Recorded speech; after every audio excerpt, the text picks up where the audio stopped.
tiver maioria no parlamento. Então, se por alguma razão o partido perde a maioria no parlamento, alguns parlamentares passam a não votar mais com o partido, ou migram de partido, ou é um regime de coalizão e um dos partidos sai da coalizão, foi o que aconteceu na Alemanha recentemente, né? O Partido Social Democrata Alemão era o partido que fez mais cadeiras, teve mais assentos no parlamento alemão, mas não conseguia governar sozinho não tinha maioria. Então ele teve que se unir a outros dois partidos, o Partido Verde e os liberais. Chega um momento de crise dentro da coalizão que os liberais saem do governo, então o governo perde a maioria, tem que convocar novas eleições. Então o governo acaba.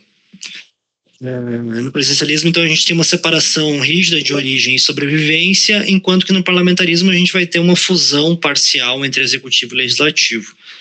Tanto que, se a gente pensa, por exemplo,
é quando o parlamento ele perde a confiança no primeiro-ministro e vota para retirá-lo do cargo. E em alguns países isso implica você dissolver o parlamento e fazer novas eleições, né? Em alguns países não necessariamente, né? Então, na Inglaterra, por exemplo, a gente teve vários primeiros ministros depois do Brexit, né? O David Cameron saiu depois que foi aprovado o Brexit, assume a Theresa May, se eu não me engano, ela perde a confiança dos seus pares, ela sai e há uma eleição interna do Partido Conservador, que detinha a maioria, ele não chama novas eleições. Depois a gente tem mais uma substituição, daí a gente vai ter eleições. É o que está acontecendo também, não por acaso no Reino Unido novamente, na Inglaterra novamente, que o primeiro-ministro lá está muito impopular, então tem um risco de que o próprio partido o tire do cargo antes das eleições. Em alguns contextos, o primeiro-ministro pode fazer o inverso, né? Ele pode dissolver o parlamento. Por exemplo, a Margaret Thatcher fez isso, né? Ela tinha muitos parlamentares do próprio partido dela, do Partido Conservador, se opunham à agenda dela e ela estava popular por causa da Guerra das Malvinas. Então ela dissolveu o parlamento para eleger novos parlamentares. E com isso garantiu, digamos assim, parlamentares mais leais à agenda dela. Então, mas para isso ela precisaria ter, para ela dissolver, ele tem que ter, na verdade, popularidade, né? Ele tem que estar com apoio popular nesse caso. É uma decisão estratégica, né? Porque você dissolve e marca novas eleições. Pode ser que isso dê certo, pode ser que isso dê errado. Na França, agora a gente teve um caso, porque a França é um misto, né, um semipresidencialismo, assim, mas o presidente tem a prerrogativa de dissolver o parlamento também. E o Macron fez isso. E foi um grande erro, porque o partido dele perdeu cadeiras. Então também há uma decisão estratégica aí, né? O que fazer, em que contexto. Os dois sistemas vão ter desafios e vantagens, né? O principal desafio do presidencialismo é essa ideia de que você tem um risco de paralisia decisória quando há um conflito entre poder executivo e legislativo. E o parlamentarismo também tem desafios que envolvem, por exemplo, instabilidade quando a gente está pensando em sistemas partidários muito fragmentados. Esse aqui é o caso da Alemanha de 2021, que eu falei anteriormente. A social-democracia, que é o partido em vermelho, ele teve mais votos e mais cadeiras, mais representantes no parlamento, mas ele não conseguiu a maioria, então ele não conseguiria governar sozinho. Então ele tinha que chamar parceiros para coalizão, formar uma coalizão.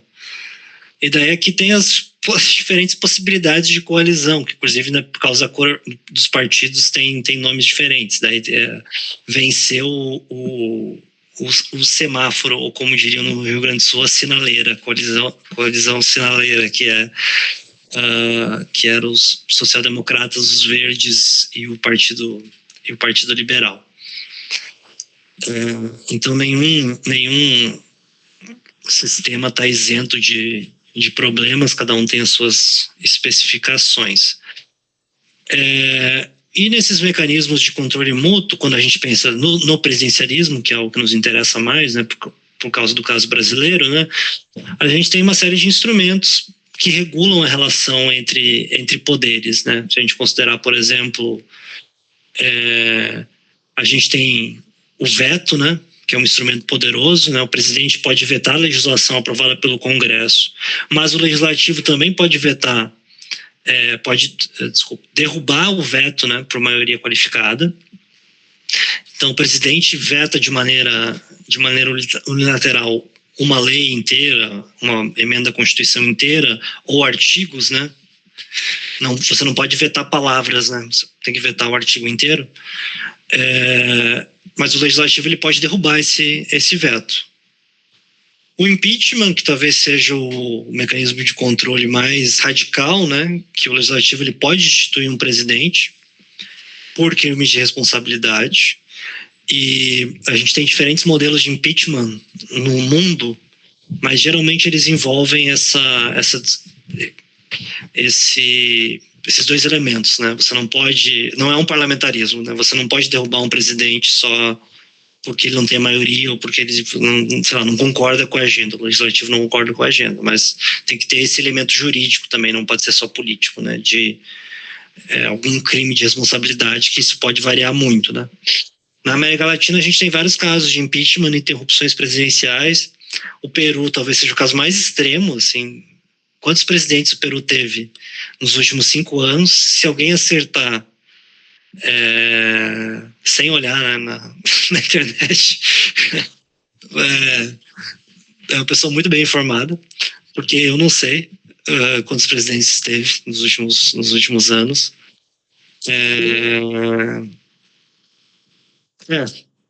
Matheus, deve ser. Depois alguém olha na internet e vê nos últimos tempos aí quantos presidentes o Peru teve. E por motivos mais... enfim, teve o Pedro Castilho, que foi o último presidente eleito, se eu não me engano. Ele tentou dar um autogolpe, né? Foi destituído, preso. Depois você tem outros presidentes, a denúncia de corrupção. Teve um caso, esse não foi agora, foi anterior, de incapacidade mental.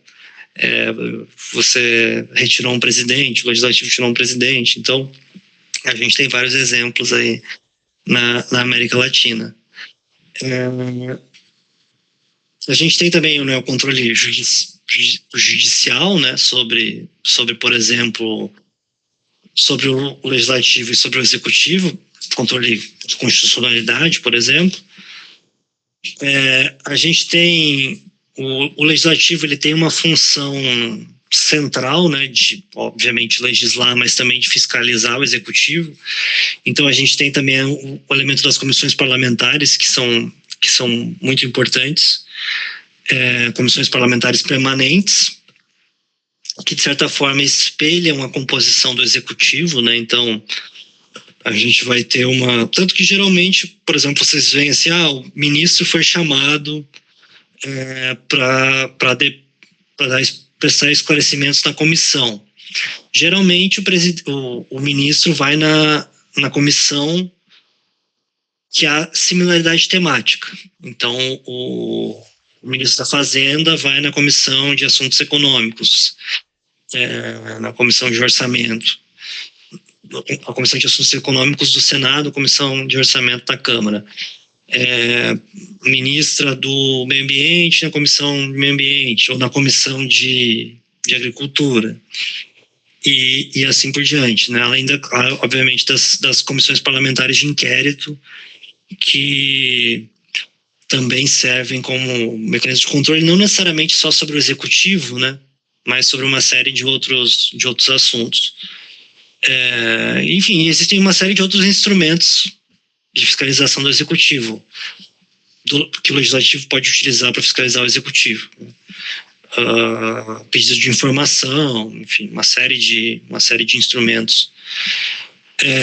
Obviamente, né, a gente tem um elemento de aprovação legislativa, o parlamento vai aprovar, vetar orçamento, tratados, nomeações, leis de iniciativa exclusiva do executivo. No caso de nomeações no Brasil, para algumas funções públicas, a gente tem a sabatina no Senado. Então, o presidente indica ministros do Supremo Tribunal Federal, esse indicado ou indicada vai ser sabatinada na Comissão de Constituição e Justiça do Senado.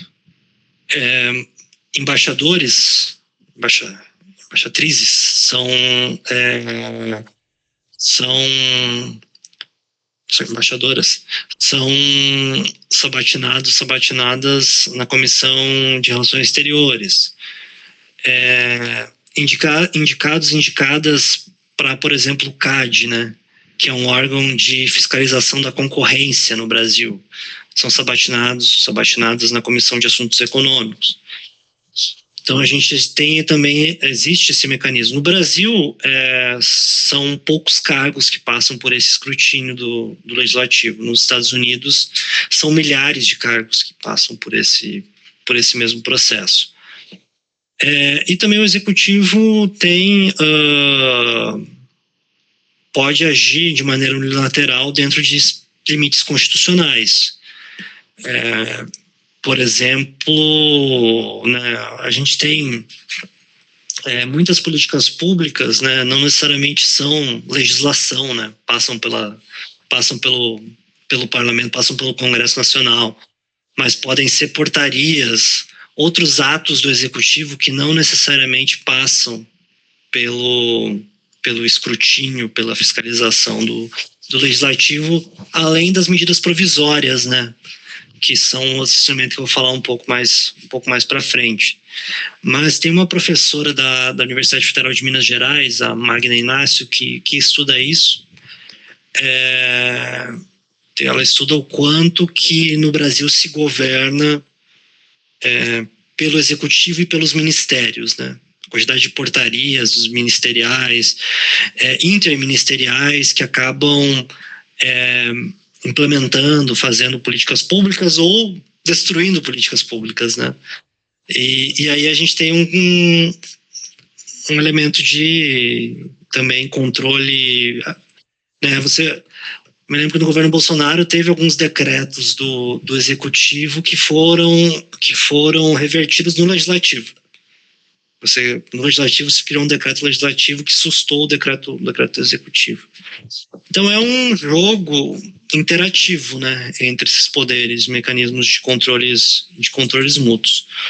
Não vou repetir esse ponto aqui, né, que eu acho que vocês viram na aula sobre presidencialismo de coalizão, mas o termo presidencialismo de coalizão, ele foi cunhado por esse cientista político Sérgio Abranches, né, para descrever como se governaria o Brasil, né? Que você combina um sistema de governo presidencialista, um sistema eleitoral proporcional, que gera um multipartidarismo, voto personalizado, pela lista aberta. Ele também fala do federalismo, né? Os entes da federação terem muito poder, então isso seria uma receita para o fracasso, né? Esse modelo político brasileiro seria uma receita para o fracasso. Mas a literatura na ciência política lá nos anos 80 e 90, né, ela era bastante pessimista sobre o modelo político que o Brasil adotou, né? Muita gente defendia o parlamentarismo como sistema de governo, ou a mudança do sistema eleitoral para um sistema eleitoral distrital ou de lista fechada, né? Porque você teria representação proporcional. Vocês viram, acho que, sistemas eleitorais, né? A diferença do sistema eleitoral majoritário e proporcional.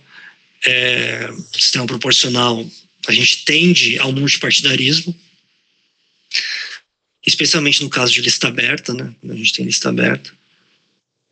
Isso gera uma baixa probabilidade de que o presidente eleito tenha maioria, o seu partido tenha sozinho, então tem que fazer coalizão, tem que chamar outros parceiros. Isso geraria dificuldade de governar. E há, nesse caso, um contraste muito grande com o parlamentarismo, porque o governo só existe, o executivo só existe porque ele deriva da maioria. Então, sem maioria não tem governo, não tem poder executivo. Então, você tem que formar a coalizão para que funcione. Tanto que teve um caso, acho que foi a Bélgica, que ficou alguns meses sem governo, porque não se chegava num acordo de como compor a coalizão. O caso mais ou menos o caso do Rio de Janeiro, assim, atual, por outras razões. E também existia essa discussão do argumento do voto personalizado, porque, assim, por mais que você tenha representação proporcional, você tenha mais de 2 partidos representados no legislativo, se esses partidos são disciplinados, você consegue fazer acordos no atacado e não no varejo. Você consegue fazer acordos com o partido e não necessariamente com os parlamentares individualmente. E isso também não existiria no Brasil, porque o sistema eleitoral, além de proporcional, é de lista aberta. Então você vota a maioria das pessoas, né, a grande maioria das pessoas vota num candidato e não vota num partido, não vota na legenda partidária. Oi? Eu queria fazer uma pergunta. O parlamentarismo, ou semi-parlamentarismo, existentes, ou pelo menos que o senhor conheça, a quantidade de partidos é pequena? Depende, Tomás, depende bastante. Na Inglaterra são 3, né? Ou pelo menos 3 que se destacam, né? Tem uma certa concentração, porque o sistema eleitoral facilita isso, né, na Inglaterra, né? O sistema eleitoral ele é majoritário, distrital, uninominal. Então você tem você divide o país em distritos pequenos, cada um desses distritos elege um deputado, um membro do parlamento, e por maioria simples, como são as eleições para o Senado no Brasil, né? Você não precisa ter a maioria absoluta dos votos, tem que ter quem tiver mais votos ganha. Isso gera uma necessidade de coordenação muito grande que vai estimular menos partidos, porque como é muito competitivo, né, você tem um efeito de você concentrar candidaturas ou 2 candidaturas, 2 partidos nos distritos. Então, por exemplo, teve um partido que fez bastante voto na última eleição, que é um partido mais à direita dos conservadores, mas elegeu pouca gente por causa do sistema eleitoral. Agora, na Alemanha, a gente tem mais partidos, porque o sistema eleitoral ele é misto, né? Ele mistura esse voto majoritário, distrital, que você vota na pessoa com lista fechada. Então você vota 2 vezes, você vota no partido e você vota numa pessoa, no seu distrito. Então isso acaba gerando mais partidos. Mas assim, o Brasil, hoje de longe, agora não é mais o país com mais partidos efetivos representados no Congresso. Agora a gente foi superado. Agora não me lembro exatamente qual foi o país,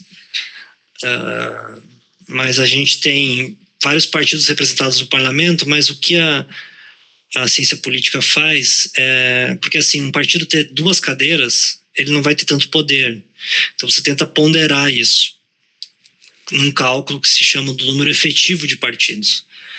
E o Brasil tinha o número mais alto em 2018 no mundo, que era 17 partidos efetivos. Passou para 13, 12 agora, se eu não me engano. Então, ainda é muito partido, mas é menos do que já tinha. Então, esse outro elemento do voto personalizado, né, teria resultados esperados de baixa disciplina dos partidos. Baixa disciplina é o líder partidário, a gente vai votar sim nessa matéria, nessa proposta, e, sei lá, o partido tem 100 deputados, 30 votam não. Então, 30% dos parlamentares foram indisciplinados em relação à liderança partidária. E como os parlamentares, teria também incentivos para os parlamentares fazerem leis particularistas, né, ou buscarem recursos para os seus estados e não pensar em legislação nacional. Só que o que os dados mostraram, pelo menos até muito recentemente, é que o multipartidarismo não foi um obstáculo intransponível para os presidentes pós a Constituição. Os partidos apresentaram coesão considerável, ou seja, o encaminhamento da liderança partidária prevê o resultado das votações. E o executivo conseguiu governar. A gente pode discutir hoje em dia como é que está essa relação, enfim, mas as previsões mais pessimistas da literatura lá na década de 80, né, não se confirmaram nas décadas de 90 e 2000, 2010 até, enfim, crise política, crise econômica, série de crises. Por quê, né? Porque, primeiro, o legislativo se reorganizou. Então, na própria Constituinte, a gente teve a criação do Colégio de Líderes, que são as lideranças dos partidos que se reúnem e discutem a pauta. E tem um controle, por exemplo, o líder partidário controla quem o partido vai indicar para as comissões. Então, ele tem um poder de barganha perante os deputadas individualmente. A mesa diretora também da Câmara e do Senado se tornou mais forte, mas também o executivo se alterou, né, em termos de instituições políticas. Na Constituição de 46, a gente tinha que as leis de iniciativa exclusiva do executivo eram muito restritas. A urgência não era prevista constitucionalmente. Matéria orçamentária podia ser iniciada tanto pelo executivo quanto pelo legislativo. Veto, derrubada, é uma maioria qualificada, que também a gente observa hoje em dia.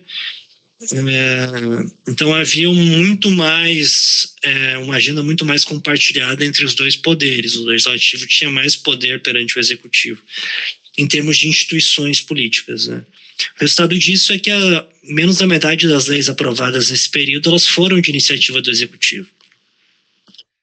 Agora a gente tem, ampliou-se o leque na Constituição das proposições que são iniciativa exclusiva do executivo, especialmente o aspecto orçamentário, né? A lei orçamentária é o executivo que manda para o legislativo discutir.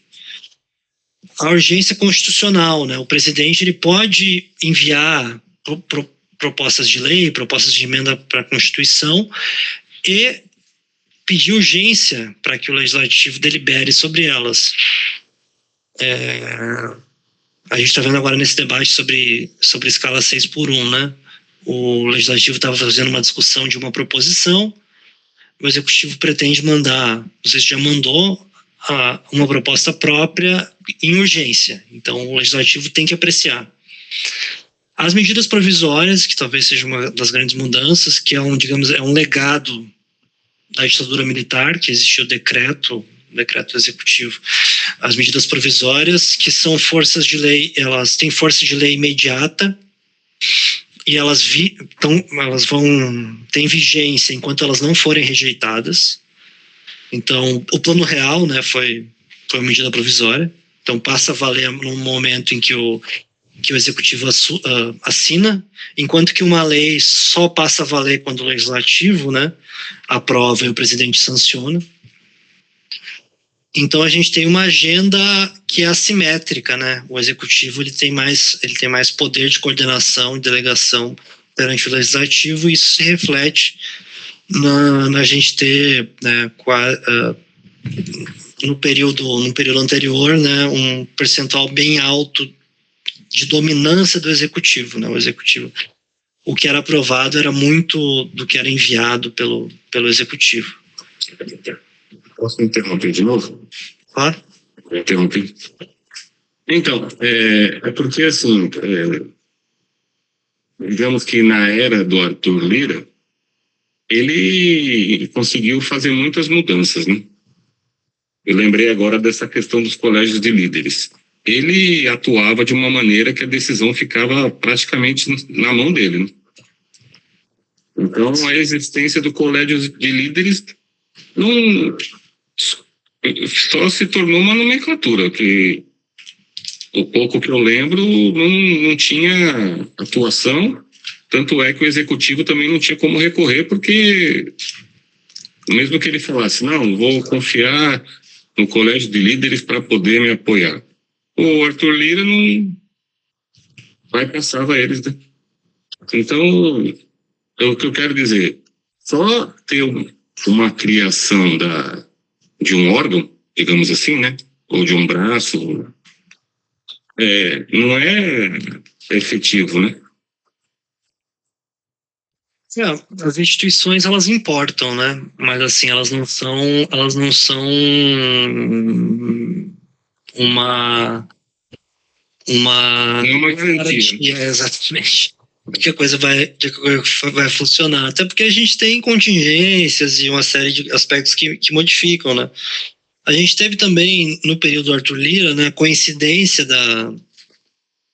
no período que ele estava na presidência, o primeiro período que ele estava na presidência da Câmara, da pandemia, né? Que restringiu bastante as sessões, criou sessões virtuais, alterou o papel das comissões. Então, isso também favoreceu essa centralização da decisão na presidência da Câmara, né? A mesa diretora, especialmente a presidência da Câmara, se tornou muito mais poderosa do que ela era anteriormente. Tanto que um dos pontos do debate nessa última eleição da Câmara foi tem que fortalecer o colégio de líderes, enfim. Então, as instituições, elas estão ali, elas também são utilizadas de formas diferentes, né? Mas o colégio de líderes parece que hoje em dia ele voltou a ter um pouco mais de protagonismo e relevância. Mas o que a gente observa aqui nesse gráfico é justamente esse aspecto da dominância, né? É a proporção de proposições apresentadas pelo Poder Executivo e aprovadas no mesmo ano em relação a todas as proposições aprovadas na Câmara, excluídas aqui medidas provisórias. Então a gente pode ver que na década de 90, né, a gente vai ter, claro, variações, início dos anos 2000, assim, variações, né, ano a ano, mas geralmente índices elevados, né, mais de 50%, 60%, em alguns casos mais de 80% de tudo que era aprovado na Câmara provinha do Executivo, né, e mais recentemente a gente tem uma mudança disso. O Legislativo passa a ter um papel mais ativo na proposição de leis. Então isso é uma mudança que tem uma série de explicações ou hipóteses, né, sobre elas,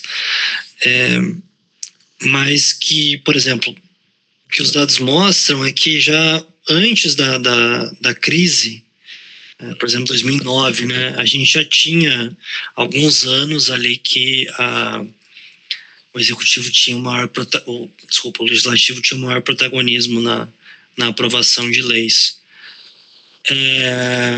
Um outro elemento importante é a coesão. Oi.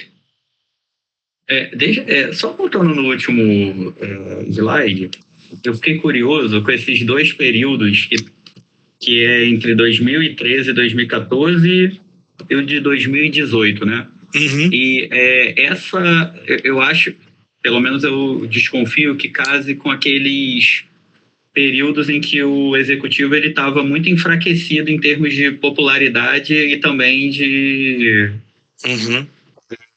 por exemplo, ali a crise de 2013, né? Que até você tem também a questão das eleições, a Dilma muito enfraquecida, e 2018 você tem o governo Temer, né, que era muito impopular. Essa questão da proposição das medidas provisórias, na verdade não medidas provisórias, mas de proposições de projetos, assim, partidas do executivo também acabam... Esse valor aqui, na verdade, ele estaria relacionado também ao legislativo não acatar, de alguma maneira, as proposições, né? Ou não são apresentadas propostas. Eu fiquei um pouco em dúvida em relação a isso. Eu acho que são as duas coisas, né, Alex? Você não aprovar, mas, sobretudo, o executivo não mandar. Porque você já antecipa o clima hostil, então você já nem manda a proposição, né? Esse gráfico ele está no OLB, se vocês quiserem entrar, o Observatório do Legislativo Brasileiro. Que ele é bem exigente, né? Que assim, o executivo mandou e foi aprovado no mesmo ano. Então é uma medida bem exigente, assim, quando a gente pensa. E também tem uma dimensão qualitativa, né, disso, né? Não só quantitativa, né? O executivo pode ter aprovado só uma das proposições aprovadas naquele ano, mas foi a reforma tributária. Isso é uma mudança considerável, né? Mais importante do que uma série de outras proposições que o legislativo pode ter aprovado naquele ano, proposições simbólicas, honoríficas, enfim. Mas a gente vê uma certa tendência ao longo do tempo, e isso que você chamou a atenção, né, Alex? Essa associação com períodos de maior impopularidade. E mais recentemente, no governo Bolsonaro, um governo que também não mandava tanta legislação, tentava governar via portaria e outros instrumentos do executivo. No primeiro governo Lula, a gente tem uma retomada ali da dominância relativa do executivo, e depois uma redução, né? Em 2023 foi um ano que o governo aprovou muita coisa. Em 2024 já não foi bem assim. Então isso também, a gente tem essa relação executivo-legislativo, porque se o presidente é popular, né, fica mais arriscado para os parlamentares não aprovarem a legislação, não aprovarem o que o executivo manda, né? O custo se torna mais alto. Agora, se o presidente está impopular, o custo de não aprovar é mais baixo. Inclusive você pode ter vantagens eleitorais, né, ao não aprovar a legislação. Um outro elemento que é importante desse debate é a disciplina partidária. No período de 46 e 64, a gente vê uma coesão entre os partidos que era baixa. Os partidos, internamente, eles eram fragmentados. Então, por exemplo, a gente pensa na UDN, né? A UDN tinha uma ala mais radical, e tinha a ala da Bossa Nova, né, que era a ala dos intelectuais liberais da UDN. O PSD também tinha divisões internas, o próprio PTB também tinha divisões internas nesse período. Então os partidos eles eram mais indisciplinados ou menos coesos. E após 88, com a mudança do regimento, né, da Câmara, com a criação da liderança partidária, do colégio de líderes, com a liderança partidária com mais prerrogativas, né? O líder partidário ele pode indicar quem da bancada vai para determinada comissão, ele pode votar pela bancada, né, em votações que não são nominais. Então tem uma série de novas atribuições e prerrogativas, a gente vê uma mudança disso. Então a gente vê uma estabilidade nesse índice, né? A média é quase próxima de 1, quase próxima de 100%, ou seja, os deputados e senadores, eles tendem a votar com o que as lideranças indicam. Claro, esse dado aqui, ele demonstra o que é observável, ou seja, você já foi votar para oposição nominal, indicou sim e as pessoas votaram sim. A gente não sabe o processo não observável, que é a negociação que acontece antes, né? Para saber como é que se deu esse processo para chegar lá. Uma coisa que eu estou interessado, assim, infelizmente não tenho tempo, mas outras agendas de pesquisa eu não consigo pesquisar isso. O fim das coligações proporcionais, acho que até o Fabiano mencionou que eu já escrevi sobre isso. Ele reduziu a fragmentação partidária, ele reduziu o número de partidos no Brasil. As coligações proporcionais, elas aumentavam os incentivos para os pequenos partidos terem representação. Então a gente alterou isso, né? A fragmentação diminuiu. Só que agora as pessoas têm que ficar no mesmo partido. Antes elas, num estado lá, tinham 2 grupos que brigavam, cada um ia para um partido. E a eleição estava mais ou menos garantida. Agora não, agora você tem que ir para o mesmo partido. Eu fico interessado se isso alterou, por exemplo, a liberação de bancada. Você pode indicar, o partido tal vota sim ou vota não, ou você pode liberar a bancada. Cada um vota de acordo com a sua consciência.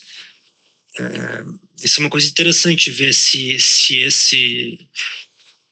agora a gente vê índices maiores de liberação de bancada do que anteriormente. E como essa estrutura institucional, esse modelo político do período 46-64, o presidente o executivo não tinha tantos instrumentos de agenda perante o legislativo, um dos poucos recursos que sobravam era o de patronagem, que envolve a distribuição estratégica de cargos governamentais em troca de apoio parlamentar. Então, nesse período, era um substituto imperfeito para o poder de agenda. Então, e como a coesão dos partidos era muito baixa, né, o presidente tinha que oferecer cargos também a deputados de partidos de oposição. Então, era interessante, por exemplo, no governo Getúlio Vargas, no período de 50 e 54, a gente tem o caso, por exemplo, de ministro da UDN no governo. Então, era um partido de oposição, mas estava no governo, porque você conseguia ter que fazer negócios no varejo, né? Com os parlamentares individualmente, com outros grupos, enfim. Então, isso acabava tornando o sistema mais disfuncional, né? E quanto mais perto do fim do mandato, menos valia a patronagem versus, né, o que poderia se ganhar no futuro. E a entrega de cargos sem poder de agenda, né, não vai garantir coesão, porque os deputados vão votar contra mesmo recebendo cargos. O cálculo vai mudar perto de eleições. Então, a patronagem mais o poder de agenda é o que gera uma base de apoio mais sólida, né, do que a patronagem isolada. Patronagem, o Fabiano Santos está chamando aqui, né, dessa distribuição estratégica dos cargos. Sejam eles cargos de nível 1, digamos assim, dos ministérios, mas também de outros cargos da estrutura pública federal, do governo federal. Então, a gente tem esse período de 45, até 64, em que, apesar de ser presidencialista, era um presidencialismo muito diferente do que o período atual. Mas o golpe militar, o período da ditadura militar, e após a Constituição, a gente tem um presidencialismo com outras características, que funcionou, e o presidencialismo de coalizão que funcionou, né? Muita gente diz que já acabou, que não funciona mais, enfim, tem um debate sobre isso, que é que a gente tem uma mudança, de fato, né? Nos anos recentes, porque alguns dos instrumentos que o executivo detinha parecem não ser mais tão eficazes, especialmente com a mudança da distribuição das emendas parlamentares, mas eu volto a esse ponto mais adiante. Bruno, Sim. Só uma pergunta. Quando a gente fala desse aspecto do presidencialismo de coalizão, ele está em... Na verdade, eu entendi, até eu acho que o Fabiano comentou que não era... Ainda nem algo visto claramente nas pesquisas, né? Eu acho que ainda é muito recente o fenômeno, né? Pelo que eu entendi. Mas, assim, isso poderia estar centrado, por exemplo, no que a gente tem no sentido de polarizar, né? A gente está indo muito para os partidos migrando muito para os polos e você perdendo, você tem um enfraquecimento do centro, na verdade, no Brasil. Seria uma hipótese. Acho que é uma hipótese que a gente pode investigar, né? O Vanderlei Guilherme dos Santos, ele tem um livro sobre o período sobre o golpe de 64 que se chama O Cálculo do Conflito. E daí é um modelo que parte desse pressuposto, assim, fragmentação por si só não é ruim, né? Você ter muitos partidos não é em si necessariamente ruim, mas se você tem muitos partidos, esses partidos estão polarizados, né? Ou seja, eles não conseguem, você não tem pontos de acordo, né? Você vai tendo cada vez mais dificuldade de negociação, e isso você pode gerar um momento em que tem a paralisia decisória, que não consegue mais tomar decisão, né? Não consegue mais se aprovar nada. Eu acho que meu ponto é que eu acho que tem mudanças. A mudança das emendas é uma mudança importante no funcionamento do presidencialismo brasileiro, mas a gente não observou nada perto de paralisia decisória. A gente observou crises, momentos de conflito, mas isso assim, acontecia mesmo em momentos do presidente muito mais popular do que hoje. Assim. Claro que esse elemento da polarização ele pode ser interessante. Talvez os partidos estão se tornando mais ideológicos, especialmente na direita, né? A direita se radicalizou mais, né? A direita não era... tanto que na Constituinte tinha um caso famoso que tinha um professor chamado Timothy Power, que ele faz um survey, uma pesquisa de opinião com deputados desde o início dos anos 90, desde 89 até hoje. Em 89 ninguém se dizia de direita, porque enfim, era o fim da ditadura militar, então não existia direita, né? Ninguém falava assim, não, eu sou de direita. Mas daí você tinha que usar outras perguntas para saber como é que a pessoa se posicionava ideologicamente, né, em termos de preferências de políticas públicas. Mas isso mudou, né? Isso foi mudando ao longo do tempo. Então a gente tem um elemento mais conflituoso, mas mesmo assim várias coisas continuam sendo aprovadas, né? Durante o governo Bolsonaro se aprovou um novo Fundeb, né? As pessoas esquecem disso, assim, né? Que mesmo em momentos de conflito, né? A gente não está no momento, ou pelo menos aparentemente a gente não está no momento, eu acho que esse é o ponto do Fabiano, do momento de crise dos anos 60, de paralisia decisória. Mas eu acho com certeza, Alex, é um elemento que deve ser levado em conta. Até porque uma das coisas que a literatura já mostra é que governar é mais difícil quanto maior a distância ideológica do presidente para a média do legislativo. Então, o parlamentar médio do legislativo hoje, ele é mais à direita do que ele era há 12, 16 anos atrás. Então, ele está mais à direita do centro do que ele estava anteriormente. E a gente tem um presidente de um partido de centro-esquerda. Então, a distância, ela fica maior. Quanto maior a distância, mais difícil você fazer acordos, mais custoso governar. Mas ainda assim é possível, né? Então a gente vê a aprovação de uma série de legislações importantes, assim, reforma tributária, 2 reformas tributárias. Pô, o Brasil discute reforma tributária há quantos anos, né? A gente estava discutindo isso. Para algumas agendas, né, parece que a coisa funciona. Agora, especialmente a mudança do mecanismo das emendas tornou menos interessante os ministérios, né? Que hoje os ministérios eles têm muito menos recurso discricionário. Então, a gente viu, por exemplo, no governo Lula agora, um caso de o Ministério das Comunicações seria do União Brasil. E ninguém queria assumir o ministério. Isso era uma coisa meio impensável alguns anos atrás. Então, mudança tem.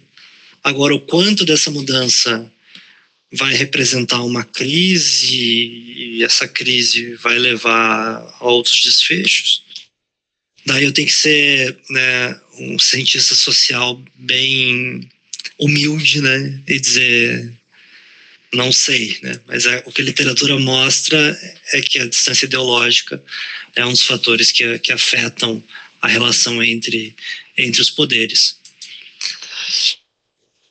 Então, o executivo ainda tem uma série de instrumentos importantes, né? Medidas provisórias, que têm força de lei imediata, e trancam a pauta após 45 dias. Isso foi uma mudança importante que o Arthur Lira fez durante a pandemia. Porque na pandemia tinha esse elemento que não tinha sessão presencial, então, geralmente você tem uma comissão para analisar as medidas provisórias, e ele acabou com isso. Então, centralizou na presidência da Câmara a análise das medidas provisórias, o que dava muito mais poder para a presidência da Câmara.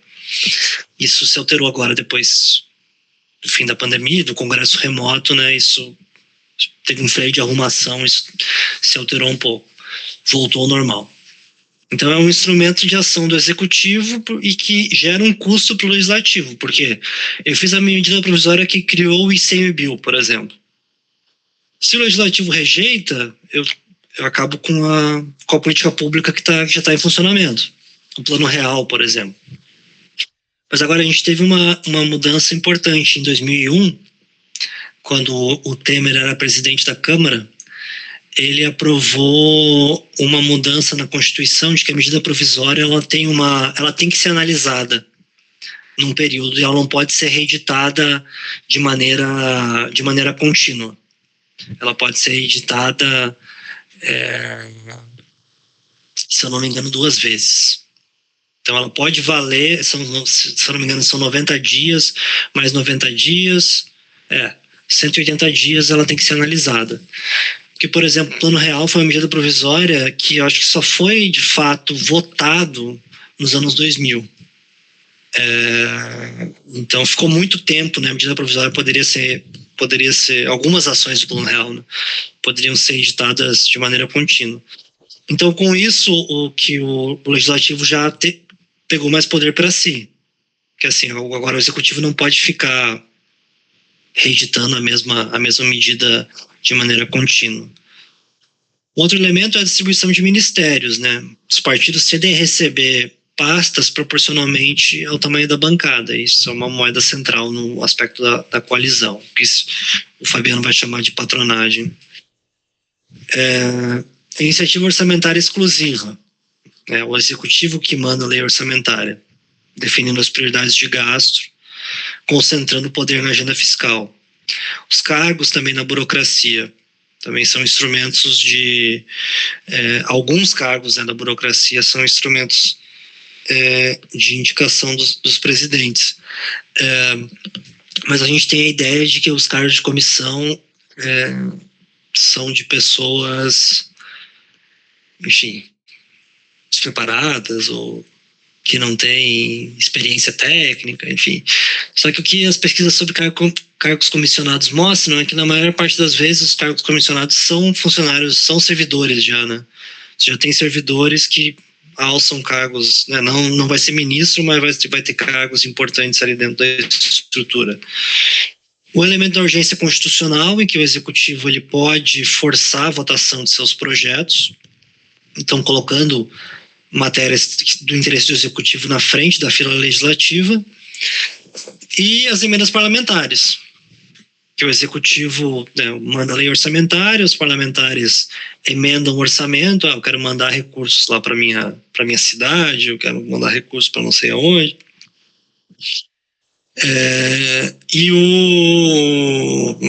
Enfim, você aprova a emenda, mas ela só era executada quando o executivo liberava, e isso era uma moeda de troca em votações importantes.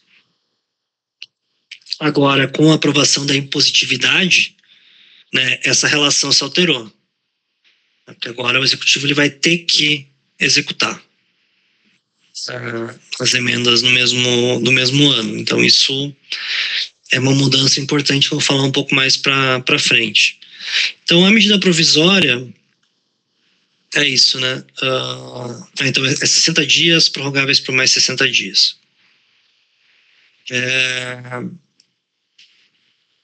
medida provisória ela foi criada, né, para que em casos de urgência e relevância o presidente ele possa editar uma MP com força imediata de lei. Então ela passa a valer no momento que o presidente assina, no momento que ela chega no legislativo, desculpa. Enquanto que um projeto de lei normal, ele só passa a valer no momento em que ele volta do legislativo, para a mesa do executivo, para o presidente sancionar. Então isso tem um uso estratégico, né? Permite ao presidente agir sem maioria prévia. Isso é análogo, tem uma certa similaridade com as executive orders nos Estados Unidos, né? Mas ordens executivas nos Estados Unidos elas não têm força de lei. Então, o Trump assinou 150 executive orders no primeiro dia do mandato. Se na próxima eleição um presidente democrata ganhar, ele pode derrubar todas elas. Agora, se uma medida provisória for aprovada, ela tem o poder de lei. Bruno, isso às vezes pode ser usado pelo presidente como uma estratégia em termos políticos. Por exemplo, se ele edita a MP, e aí é uma medida importante ali que começa efeito imediato, e inclusive podendo trazer mais apoio para ele em relação àquela medida que ele propôs. Isso pode, de alguma maneira, ser uma moeda para, de repente, tornar aquele tema central na agenda do legislativo, tipo, forçando o legislativo a... Eu fiquei pensando no plano real, né? Nesse caso, né? Que é uma... Tipo, deu certo, super certo, em termos econômicos, e isso acabou tendo um efeito, né? Sim, não, isso tem total razão, assim. Porque você transfere o custo de quem vai dizer não para o legislativo, né? E se for uma coisa popular, né, isso fica bem difícil, né? Fazer um MP para aumentar o salário mínimo. Não sei se isso é possível, mas... Ou eu vou criar um MP para criar uma política pública, sei lá, ou pé de meia. Aí, assim, o legislativo vai lá e vai derrubar, vai dizer, não... Agora as pessoas estão recebendo bolsa no ensino médio, não vão receber mais. Você transfere o custo. Só que, né, a gente tem casos também de medidas provisórias que foram derrubadas, né? Ou quase caducaram, né? No início desse governo Lula, a medida provisória que mudou a estrutura do governo, né? Mudou a estrutura do executivo, criou ministérios, por exemplo, Ministério dos Povos Originários, as atribuições desses ministérios também, quase caducou, quase que foi votada, e daí ela perderia a vigência, e daí você voltaria à estrutura do governo anterior. O ministério, não existiria mais o Ministério da Fazenda, seria o Ministério da Economia, que ia reunir uma série de outras atribuições. Então, tem esse ponto que você levantou, é bem importante. Mas agora também tem controles e limites, né? Porque a emenda constitucional 32 lá de 2001 proibiu a reedição de MPs rejeitadas, vedou que uma série de matérias fossem objeto de MP, e também disciplinou a temporalidade da votação na emenda, da medida. Mesmo assim, né, as medidas provisórias ainda são um instrumento importante do Executivo. Um outro ponto central é a distribuição, chamando aqui de portfólios ministeriais, né, mas a distribuição dos ministérios. Como os presidentes usualmente não têm, no Brasil nunca, né, o partido do presidente teve maioria no legislativo, você tem que chamar outros partidos para compor a coalizão. Uma coisa é a coligação, né, quem disputa a eleição junto, outra coisa é a coalizão, quem governa junto. Então, muitas vezes, por exemplo, a coligação é menor, né, mas a coalizão se torna maior. Então,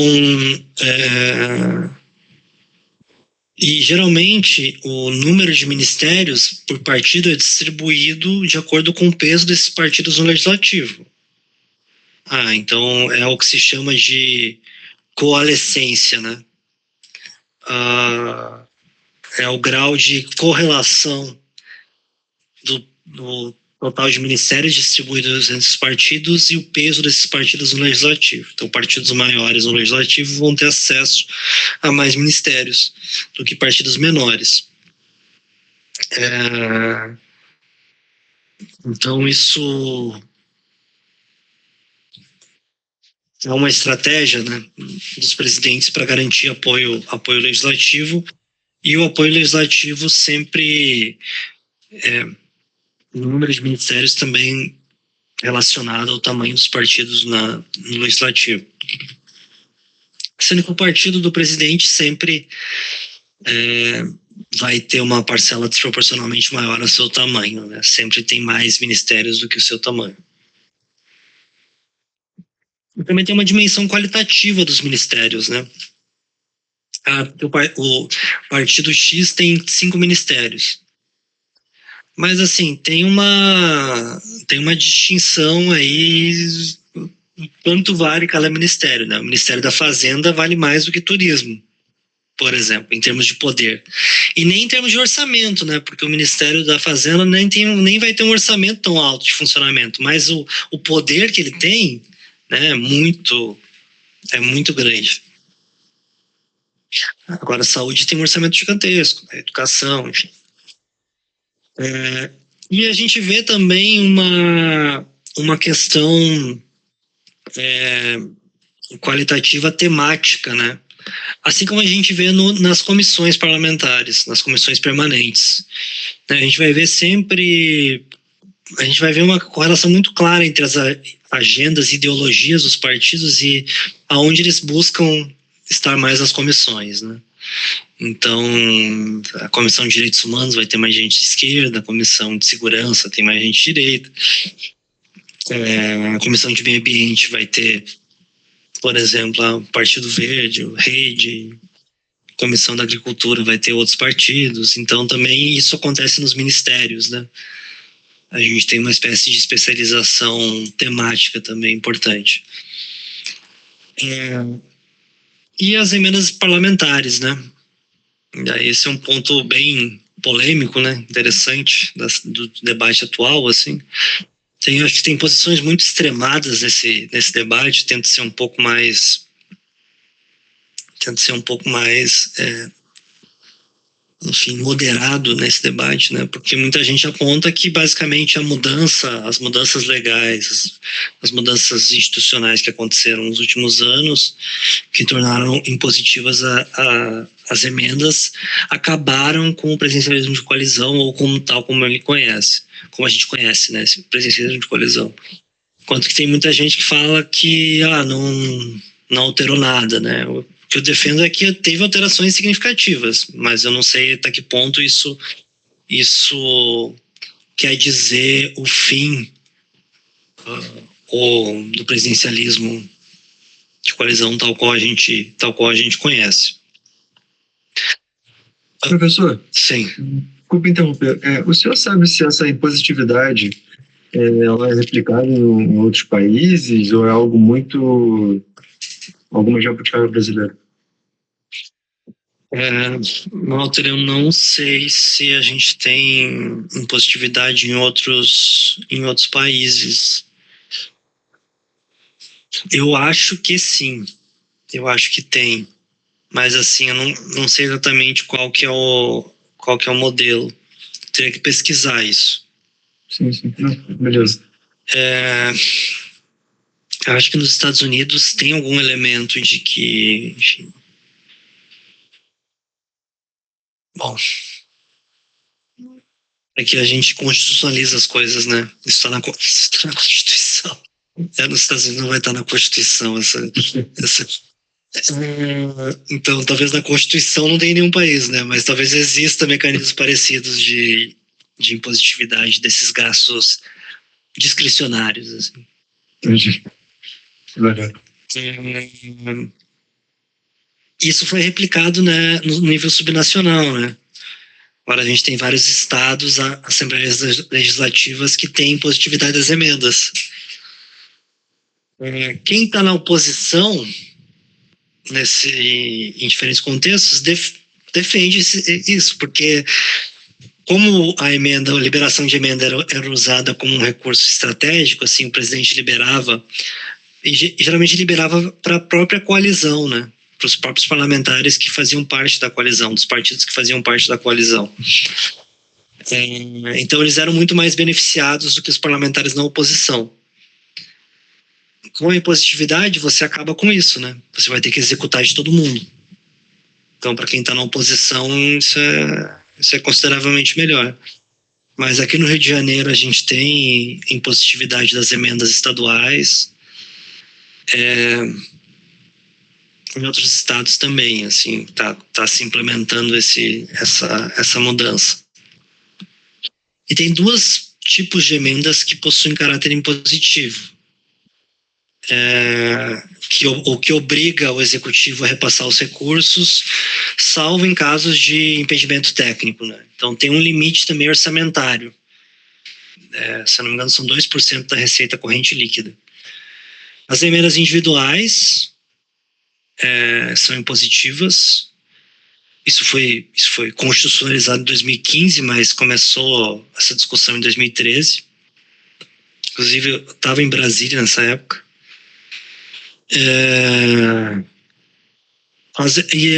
As emendas de bancada estadual, que são emendas coletivas, se tornaram impositivas em 2019.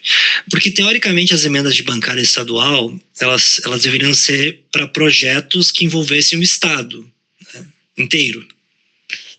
Mas o que acontece na prática é que os deputados, eles aprovamos, sei lá, 50 milhões, daí divide igualmente entre todo mundo e se torna uma emenda individual. Mas a emenda de bancada, ela teoricamente é para projetos que envolvam, né, todo o Estado. As emendas de comissão e as emendas de relator, que é o orçamento secreto, não são impositivas, ou seja, o governo não é obrigado a executá-las.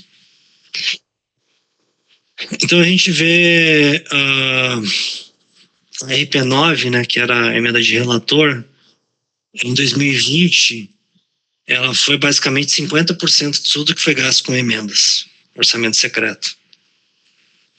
reduz um pouco em 2021 e 2022. A gente tem a emenda individual definida, que está chamando aqui nesse gráfico de definida, que é aquela que eu falei na aula passada, assim, vinculada diretamente a um programa em que por exemplo, eu quero repassar o recurso para a prefeitura precisa fazer um projeto e um convênio com o governo federal para conseguir gastar esse dinheiro. Então, teve o crescimento disso. Isso, com certeza, eu acho que isso, com certeza, é uma coisa brasileira, assim, que é a emenda PIX, que você manda o recurso sem um carimbo, né? Ele não tem um carimbo para uma ação específica. Quem vai defender vai dizer, não, mas isso dá muito mais liberdade para o gestor, lá no nível da prefeitura, gastar do jeito que, enfim, mais importante, elimina a burocracia. Mas abre também esse trade-off entre a possibilidade de, né, malversação de recursos públicos. Então, o que é interessante, assim, é que a partir da impositividade das emendas, a gente também tem um crescimento dessas emendas coletivas, né? Nem tudo mais é emenda individual. Esse gráfico eu tirei de um site chamado Central das Emendas. Se vocês quiserem acessar, tem vários artigos legais lá de opinião sobre, enfim, vários especialistas sobre o tema, e também alguns dashboards, gráficos que dá para acompanhar os valores empenhados. E o outro ponto que eu também Giovana, exige transparência. Sim, porque o que eu estou dizendo é que não existe um carimbo específico nessa emenda PIX, assim, olha, tem que ser gasto com esse programa X, né? Mas eu acho que mesmo assim você tem que prestar contas, né, do que você está fazendo. Só as emendas de relator, que depois foram declaradas, enfim, o STF interviu, o orçamento secreto, que daí sim era uma coisa que não era transparente, que ia contra, por isso que o STF interviu, ia contra a Constituição, né? Porque você não sabia quem estava pedindo a emenda, quem estava recebendo, como é que estava sendo gasto. Então, essa parcela aí que tem um problema de transparência muito grande.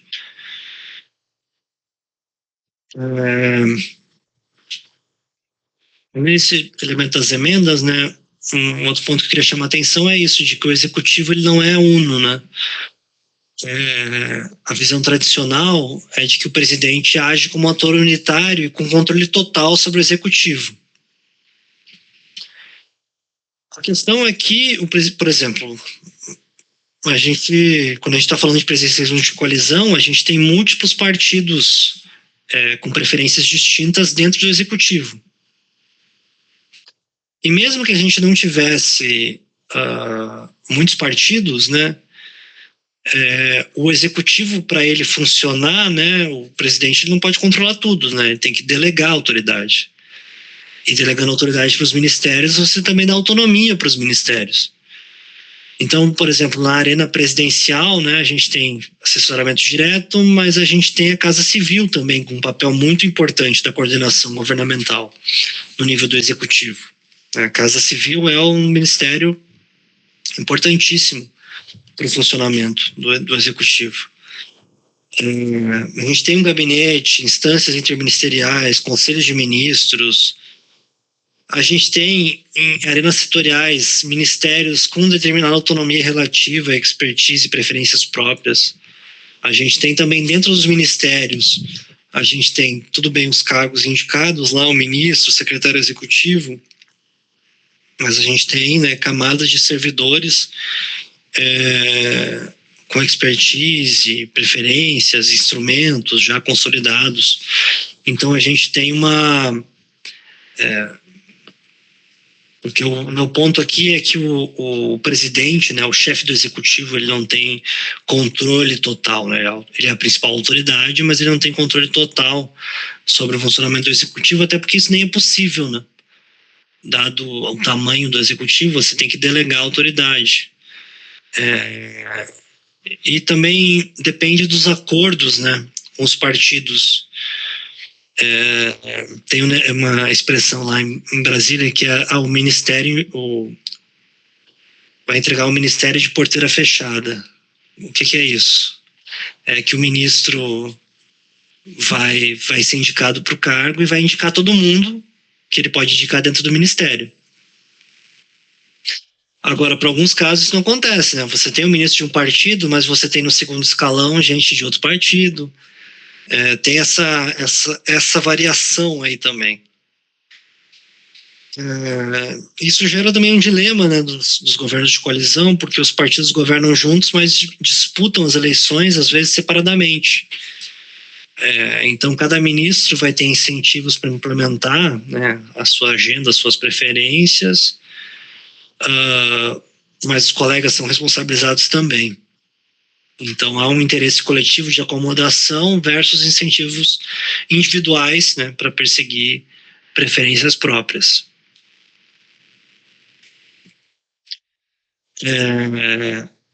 Esse elemento da presidência institucional, né, que você tem, e daí isso também tem a ver com características, né, dos presidentes, mas dos sistemas e das instituições, né, de centralização ou delegação, né, para o presidente produzir, para o Poder Executivo produzir legislação, ele pode centralizar na presidência ou delegar para os ministérios. Os ministérios, eles têm expertise e informação setorial, mas os ministros, eles podem ter agenda própria. Esse é a relação principal-agente, né? O principal é o presidente, o agente é o ministro. Há uma questão aí informacional entre esses dois elementos. Então, você pode delegar para os ministérios, mas isso não vem sem custos, né? E a opção da centralização envolve, né, a Casa Civil, controle e alinhamento a partir da Casa Civil. Bruno, sim, de alguma forma essa agenda própria do Ministério foi até algo importante no governo Bolsonaro, né? Porque de alguma forma os ministros acabavam exercendo um freio em alguns momentos, principalmente ali na pandemia, aqueles ministérios ficaram em evidência, né? Uhum. Acho que de alguma maneira tinham uma... Tudo bem que depois ele eliminava, né? Ele substituía. Mas de alguma maneira era uma arena de embate, né? Entre o ministro e o... Inclusive ele vem prometendo, né, um ministério focado em especialização, né, não focado nos partidos, mas é algo que acabou depois saindo pela culatra, né? Ele teve muito problema com isso, né? Porque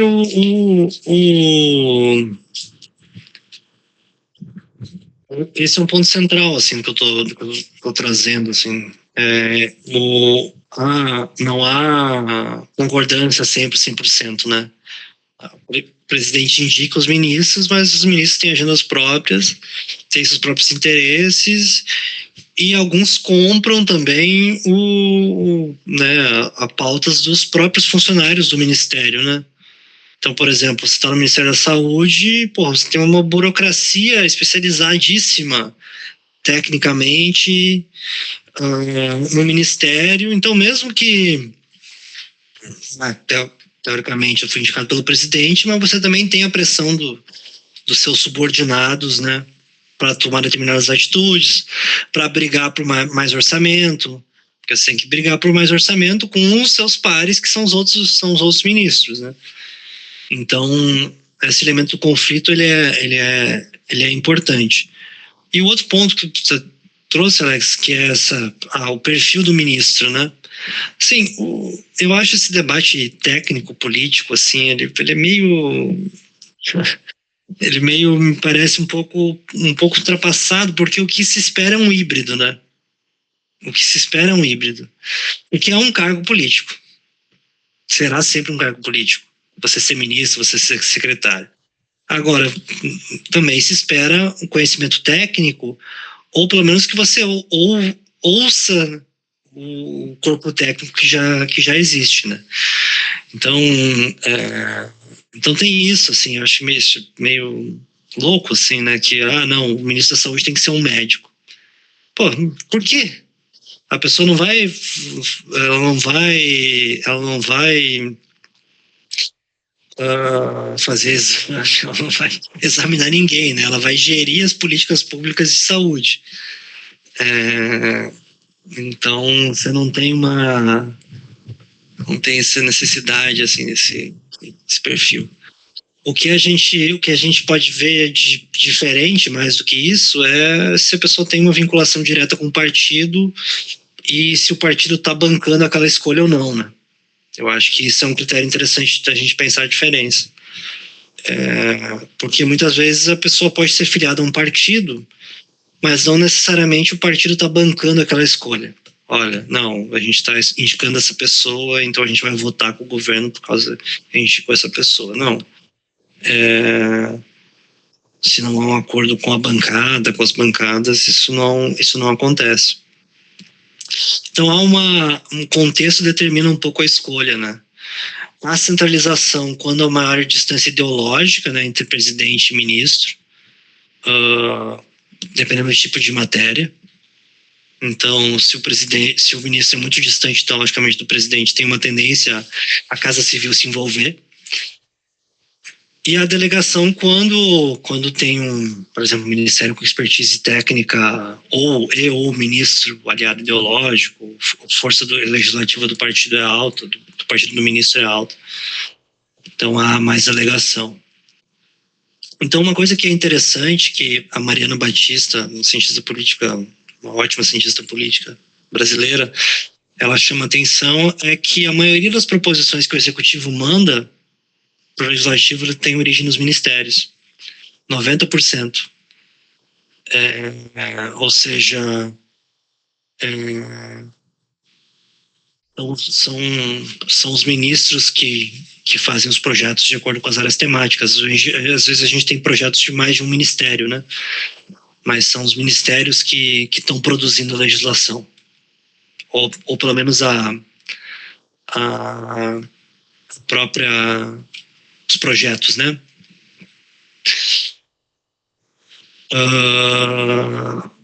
Então a gente tem a lógica teórica talvez não interesse tanto, mas as evidências empíricas são mais interessantes.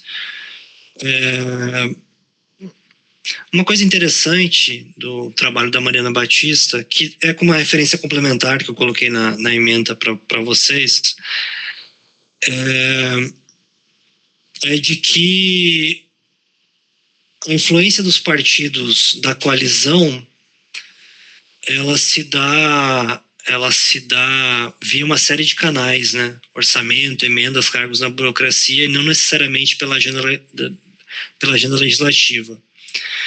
E matérias mais sensíveis geralmente são mais centralizadas na presidência, assim como medidas provisórias. E ela, olhando para o governo Lula, né, para o primeiro governo Lula, o que ela nota é que depois da saída do Zé Dirceu da Casa Civil, a gente tem uma maior delegação, né, para os outros ministérios, né? Até a crise lá do mensalão, a Casa Civil concentrava muito as proposições nela, e depois a gente tem uma mudança. Mas o que a gente vê então é que as matérias mais sensíveis, geralmente elas são mais centralizadas na presidência, e medidas provisórias também. Matérias políticas, né? Agora, outras coisas, né? A grande maioria das coisas, na verdade, 90%, né, é delegada para os ministérios. Então, são os ministros, são as ministras que propõem a legislação.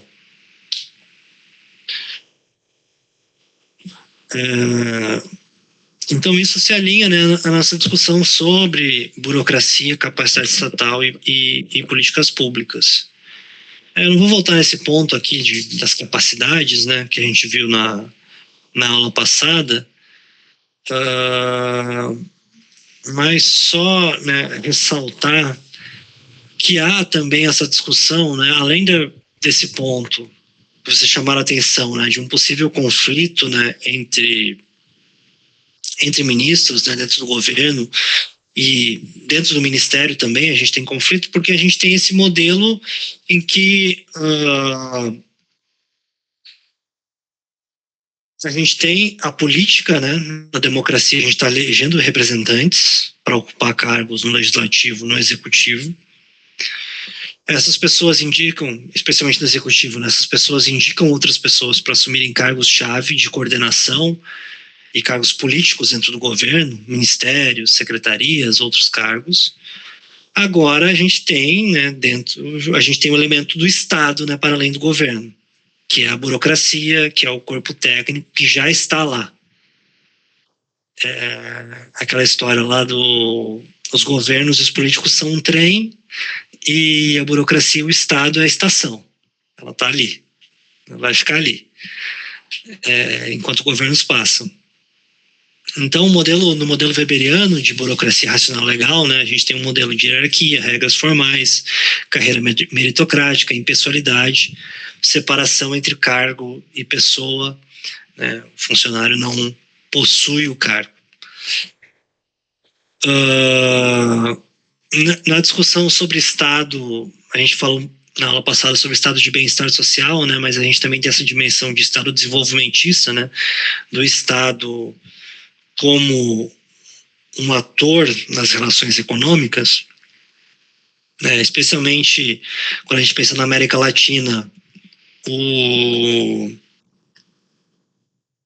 esse modelo econômico de substituição de importações e de industrialização que foi muito calcado no investimento público, na criação de capacidades estatais, administrativas e burocráticas. Só que isso não aconteceu só no Brasil, não aconteceu só na América Latina, né? Isso aconteceu em outros contextos também, que é o que um autor chamado Evans vai chamar de autonomia inserida, que é a burocracia, ela é insulada, ela é selecionada por critérios formais, técnicos, enfim, e ela tem um grau de autonomia, mas ela está conectada ao setor privado.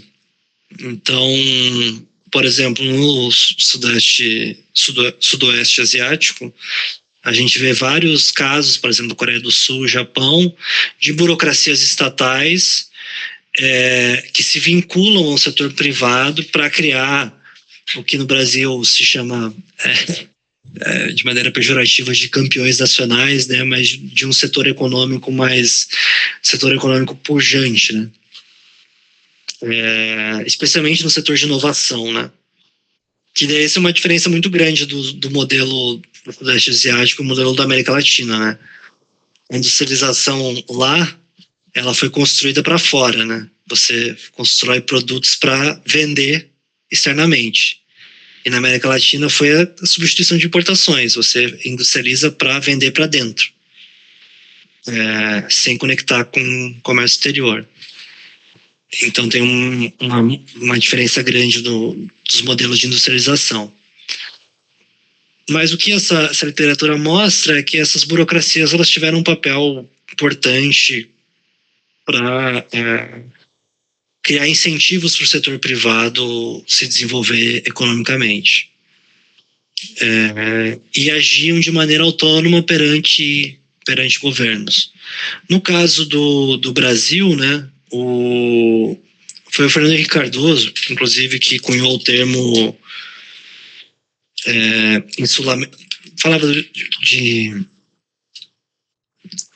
anéis de excelência, né, o insulamento burocrático, né, que no regime militar, né, a gente tinha uma série de cargos que eram selecionados politicamente, né, uma burocracia patrimonialista, mas se criavam também ilhas de excelência, né, em alguns setores, especialmente nesse elemento econômico.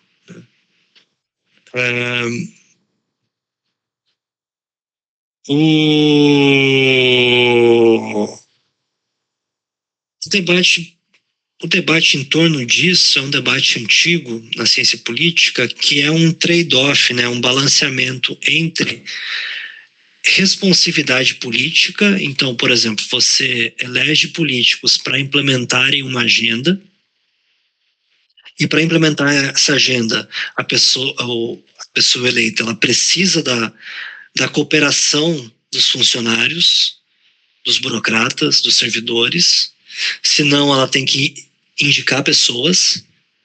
Então ela pode indicar. Então é o caso, por exemplo, dos Estados Unidos no século XIX, em que basicamente você trocava de gestão do partido na presidência, trocava toda a burocracia, trocava todo mundo saía, daí entrava outras pessoas.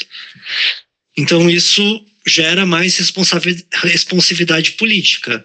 O presidente, o prefeito, o governador, ele tem mais controle sobre os funcionários, e isso teoricamente facilitaria a implementação da agenda que foi eleita nas urnas. Agora, isso pode custar eficiência técnica, que às vezes servidores, funcionários com mais tempo de carreira, mais tempo no cargo, que conhecem procedimentos, podem ajudar na implementação de políticas públicas mais do que pessoas que foram indicadas e que não conhecem nada do tema. Só que ao mesmo tempo, né, se você tem uma burocracia insulada, né, você não tem a influência política, enfim, que você foi legitimamente eleito para implementar. Então você tem esse balanceamento entre responsividade política de um lado e eficiência técnica e insulamento burocrático do outro lado. Isso a gente viu muito claramente na pandemia, né? Daí, para o bem da saúde pública, né? Que assim, você tinha diretrizes políticas, mas a burocracia, enfim, continuou implementando as políticas. Essa questão que chamou a atenção, né, do Ministério também comprar, né, comprar a agenda dos próprios servidores, né? Então, ser um aspecto de resistência ali de determinadas diretrizes políticas para que as políticas públicas continuassem, na saúde pública continuasse acontecendo, comprasse vacina, desenvolvesse vacina, implementasse uma série de outras políticas públicas. Mas isso pode também gerar problemas na medida em que, olha, eu estou tentando implementar políticas públicas, mas eu não consigo porque a burocracia está de fato sendo burocrática, né? De fato está engessando a tomada de decisão. Esse debate agora nos Estados Unidos, né, ele ficou bem evidente, né? Os republicanos e outras da teoria da conspiração, né, falam do Estado administrativo ou do Deep State, né, o Estado profundo, né, são essas agências dentro do executivo que teriam um poder desproporcional. O FBI, o IRS, né, que é a Receita Federal deles lá, enfim, estariam travando ações do presidente. Então esse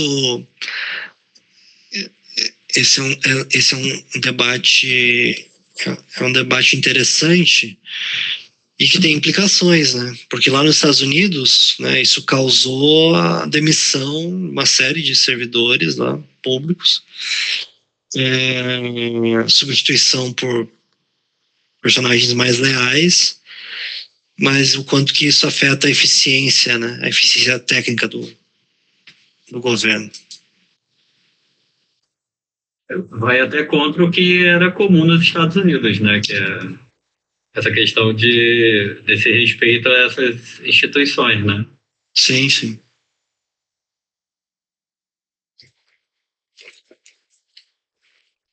É que esses países com um direito mais da tradição e menos enfim, é um direito mais dos costumes do que o nosso, né? Não codifica tudo, né, em lei, né? E especialmente na Constituição, né? Isso tem aspectos positivos e tem aspectos negativos, porque o aspecto negativo principal é isso, né? Você não tem nada que proíba o presidente de demitir as pessoas. começaram a ter alguns processos, né? Começou a ter uma tentativa de interpretação jurídica, né?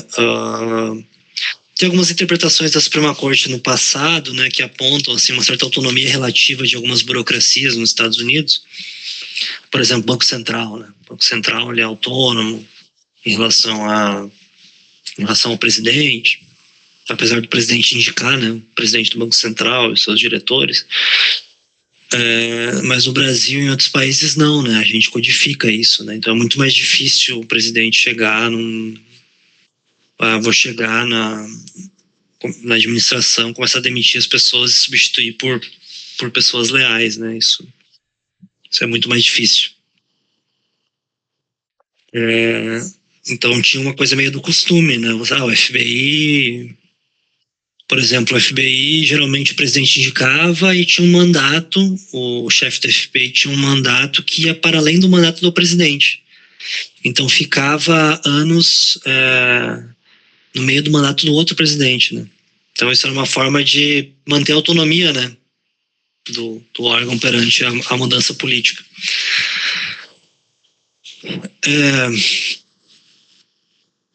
E esse aspecto da eficiência técnica é importantíssimo quando a gente pensa em implementação de políticas públicas, né? Porque a mesma política pública ela pode ter resultados diferentes dependendo da capacidade de implementação. Se a gente tiver uma burocracia qualificada, um corpo técnico qualificado, vai garantir consistência, alcançar os grupos-alvo, vai gerar inovação, né, de políticas públicas. Bolsa Família, aqui eu apontei como um caso de sucesso, porque é uma política pública que ela é uma política pública intergovernamental, porque ela depende, a transferência ela é federal, mas ela depende dos municípios para cadastrarem as pessoas no CAD único. Então depende das prefeituras, depende dos municípios. Então tem que ter um grau de coordenação aí entre esferas diferentes. E a própria criação de um cadastro único, né, um sistema de informações, isso foi uma inovação importante.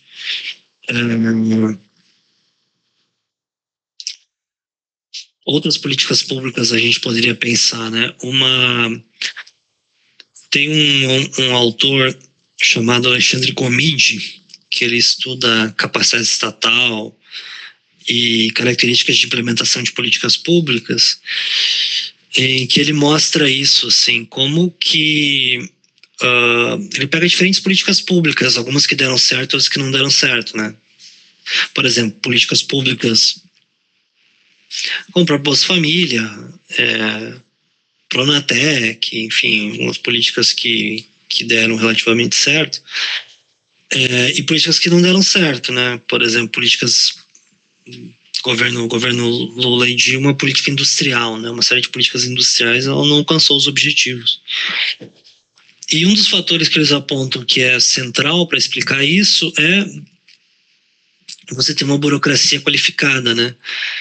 No Ministério do Desenvolvimento Social, onde se implementa o Bolsa Família, tem uma burocracia extremamente qualificada, de muito tempo, né? Um monte de gente com doutorado. No MEC a gente vê isso, né? No Ministério da Saúde. Agora, em outros ministérios mais recentes, né, a gente não tem essa tradição, né? O Ministério da Indústria, por exemplo. Ministério do Turismo.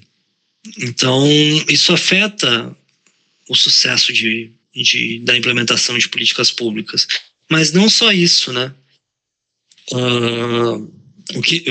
Não só a capacidade burocrática, administrativa é importante, mas também a capacidade relacional, né? Em que medida você cria arranjos de governança que envolvam mais atores. Por mais que isso pode tornar o processo um pouco mais lento, mais moroso, isso cria mais legitimidade, mais monitoramento, capacidade de avaliação e correção de rota. Então, esses instrumentos, essas são importantes. Mas isso tem uma série de desafios, né? Fragmentação ministerial, né? A gente tem muitos ministérios que podem criar redundâncias. Um ponto que eu não falei, né? Um outro elemento executivo, né? Que são as agências reguladoras, né? Para uma série de áreas econômicas, né? A gente tem várias agências reguladoras. O que a gente tem um problema muito sério nas agências de regulação é a captura regulatória, né? Quando agências reguladoras elas são dominadas pelos setores que elas regulam. Então a gente tem na ANEEL, na ANAC, enfim, uma série de agências reguladoras, a gente tem representantes de interesses que estão sendo regulados. Na Agência Nacional da Saúde Complementar, né, Assistência à Saúde, representantes de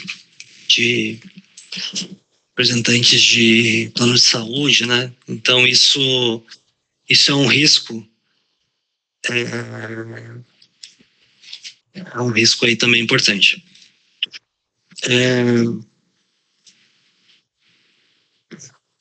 Também a gente vê recentemente, né, esse elemento de terceirização também da ação estatal, né? Que por um lado tem um argumento econômico, né?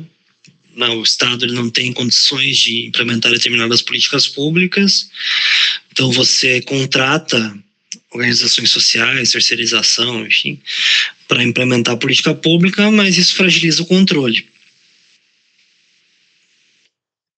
E um outro elemento importante, em termos de reforma administrativa, né, a gente está discutindo, que provavelmente esse ano não vai sair, né, para o ano eleitoral, mas tem uma discussão sobre reforma administrativa, que tem uma série de implicações importantes para quem é servidor público ou empregado público.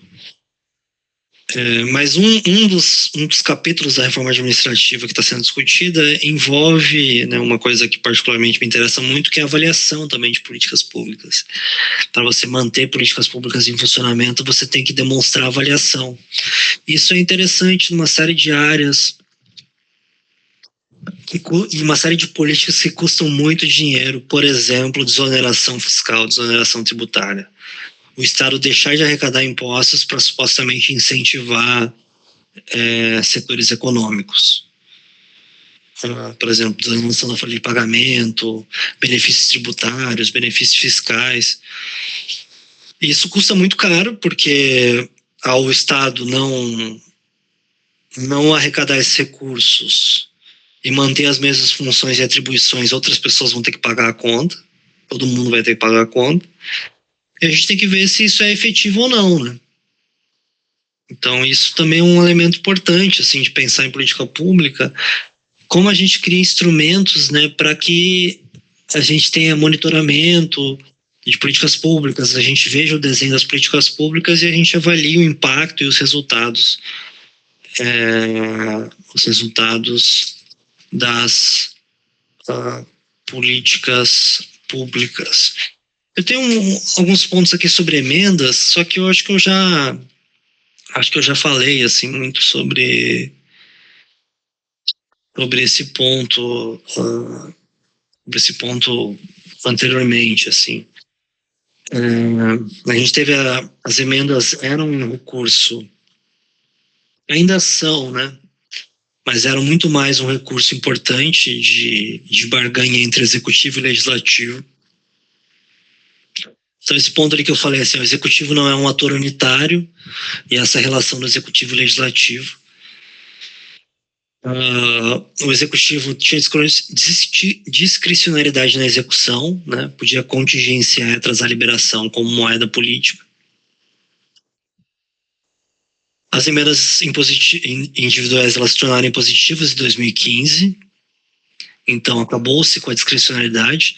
Ainda há um grau de discricionariedade que é o tempo, né? Você pode executar a emenda, por exemplo, no final do ano, que talvez não seja tão interessante para um deputado, uma deputada.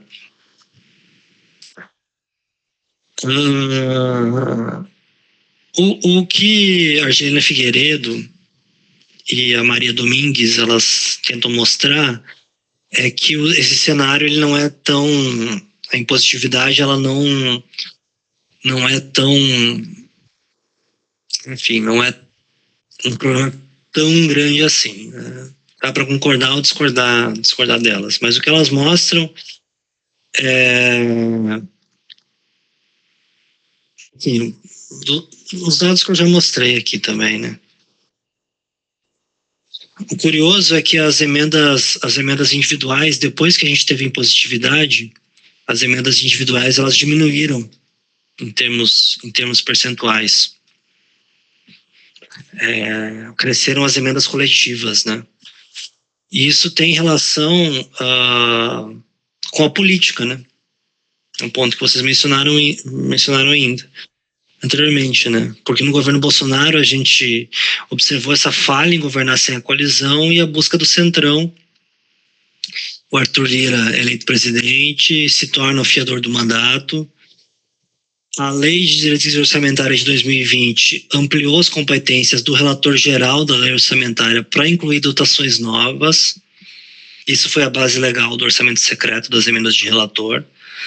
As emendas de relator chegaram a 16 bilhões em 2022, distribuídas sem transparência. E o que a gente vê agora é uma mudança disso, né? O STF declarou inconstitucional o orçamento secreto, mas a gente teve a criação das emendas PIX como um canal alternativo, né? Transferência direta a municípios sem condicionalidades setoriais, sem o dinheiro estar carimbado. E o que a gente observa é uma relação em 2023. Os próprios dados ali de dominância do executivo mostraram que em 2023, o primeiro governo Lula, a gente teve uma relação mais ou menos harmoniosa entre executivo e legislativo, apesar de um contexto bem diferente, né, dos outros contextos de governos Lula. Mas em 2024 a relação começa a azedar, né? Então a gente observa um cenário que a gente não está, enfim, que a gente está tentando entender o que está acontecendo, né? Pelo menos a ciência política, assim.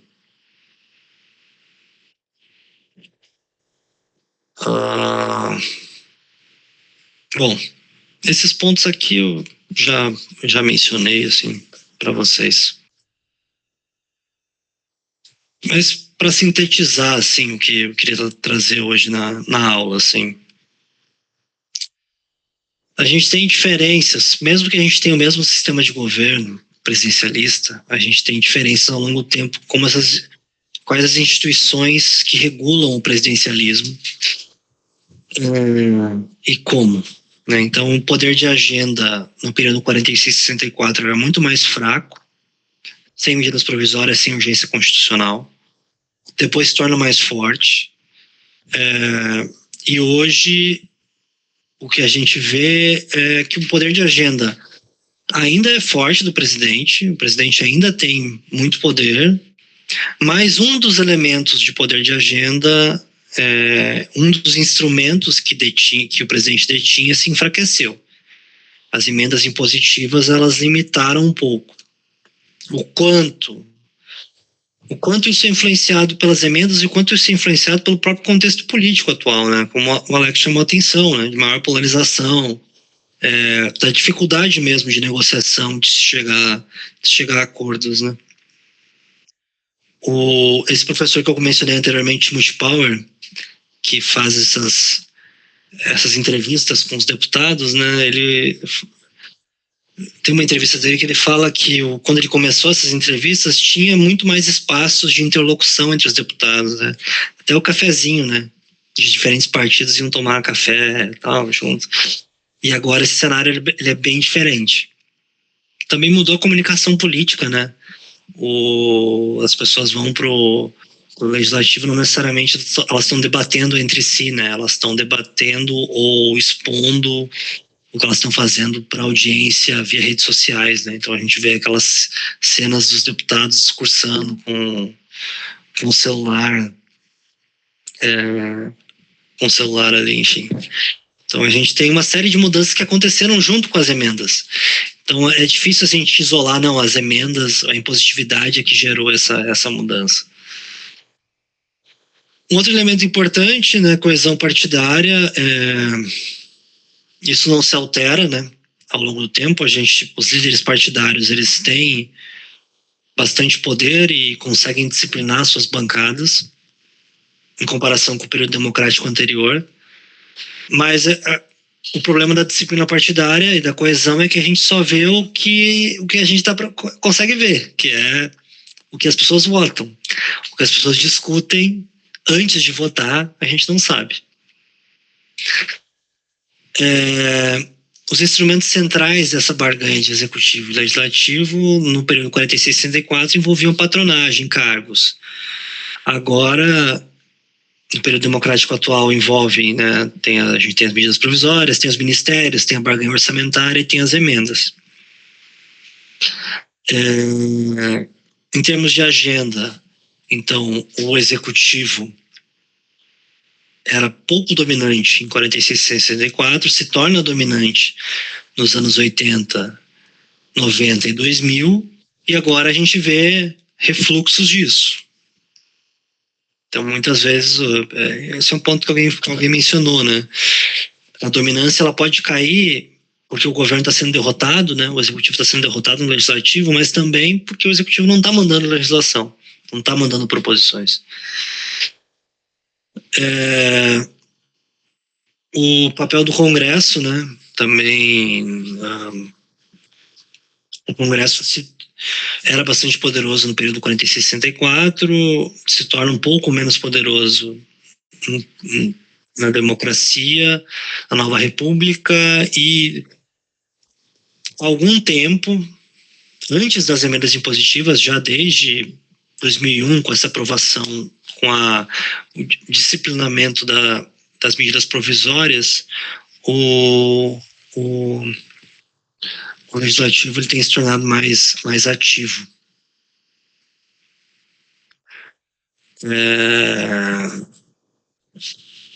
Então,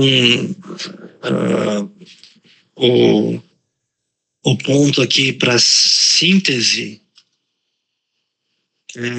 enfim, que a gente tem que considerar, né, variáveis institucionais, regras, né, e a mudança de regras como fatores importantes, mas a gente também tem as variáveis estratégicas e políticas, né? Não, as instituições não explicam tudo, obviamente, né? A gente tem que olhar para a política também. Como as pessoas manejam as instituições.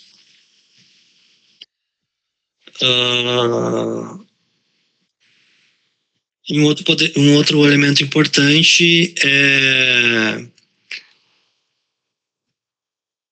e as implicações disso, né, desse modelo em termos de políticas públicas, né? Acho que esse é um ponto importante. Esse estudo do IPEA que eu mandei para vocês, né, é um dos estudos que o IPEA lançou sobre emendas parlamentares, mas ele mostra resultados diferentes, assim. Porque uma coisa é para onde as pessoas alocam emendas, para quais regiões, se são as regiões que mais precisam, são os municípios que mais precisam, ou não. E outra coisa é o efeito das emendas sobre melhoria de bem-estar, né? Será que as emendas geram bons resultados? A evidência que a gente tem até agora mostra efeitos nulos, assim, ou negativos, né? As emendas aparentemente não são uma política pública eficiente para reduzir desigualdades, para gerar mais equidade.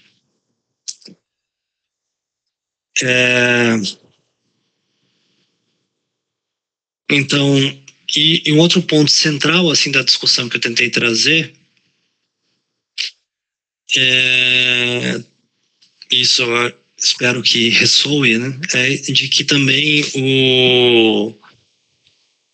o executivo, seja em qualquer nível de governo, né, ele não é um ator unificado, unitário, né, ele é uma arena em que a gente tem disputa, a gente tem conflito.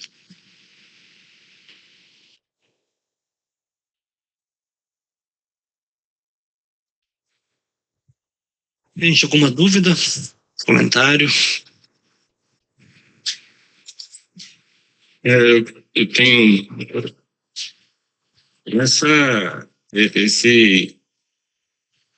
isso que o senhor enfatizou, né, da questão executivo é o senhor Arena. Isso em relação ao parlamentarismo, em termos de poder, mudaria?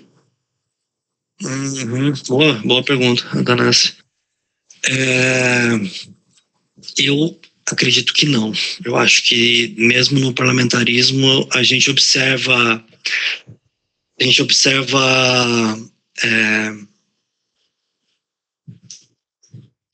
que o ministério, o gabinete, ele é uma arena de disputa, e a gente tem esses conflitos de delegação, né? O que você delega, o que você centraliza. E além disso, né, você tem a burocracia também, né? Você tem um corpo técnico dentro dos ministérios, dentro das secretarias. Então, no parlamentarismo, eu acho que a gente vai observar coisas semelhantes do que no presidencialismo. E só mais uma. Na mídia, pelo menos, onde se propaga, né, as informações, né, o filtro deles também. Eu, pelo menos, percebo que corre mais embate na Câmara, né? Aí eu não sei se de seu conhecimento, se dentro do Senado é a mesma coisa e só não é transmitido, ou existe uma diferença? Eu acho que o Senado, ele é um pouco menos conflitivo do que a Câmara. São menos pessoas e são geralmente pessoas mais experientes, né, politicamente, assim, do que na Câmara. E outra coisa é que tem um sistema eleitoral também, é diferente, né? O sistema eleitoral para a Câmara, ele é proporcional, e para o Senado ele é majoritário, né? Então me parece que os senadores, eles precisam apelar mais para um voto, mais para o centro do que os deputados, né? Eles têm que demonstrar mais poder de negociação. Então eu acho que o Senado, ele é um pouco mais tranquilo, assim, do que a Câmara dos Deputados. Uma coisa que eu esqueci de mencionar também, que acho que é importante, é que não tem um corpo técnico só no executivo, né? No legislativo também, assim. Acho que a Câmara tem uma série de problemas, assim, mas não sei quem já foi lá, vai ver, assim, que também existem, né, servidores muito bons, assim, uma expertise técnica muito interessante, processo orçamentário, em políticas públicas também. Então, tanto que, né, os deputados e senadores também, né, eles vão ter assessores indicados politicamente, né, mas assessores também da própria Câmara, né, que são servidores de carreira e que são cedidos para alguns gabinetes. Então, também tem essa burocracia qualificada na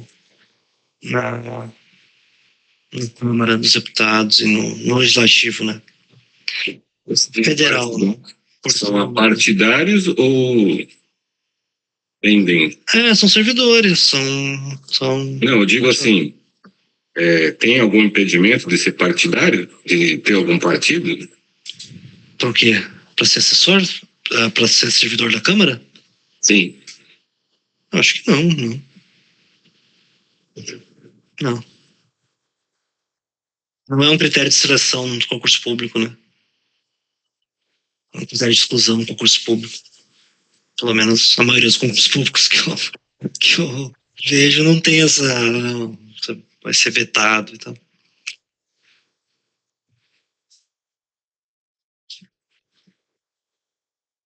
Teve alguma questão, gente? Bom, como a gente não fez intervalo, acabar um pouco mais cedo. Sei que tá todo mundo cansado, também cansado. Hoje, particularmente para mim, foi um dia que começou muito cedo, enfim, então é por isso que eu pedi para a gente alterar um pouco a dinâmica.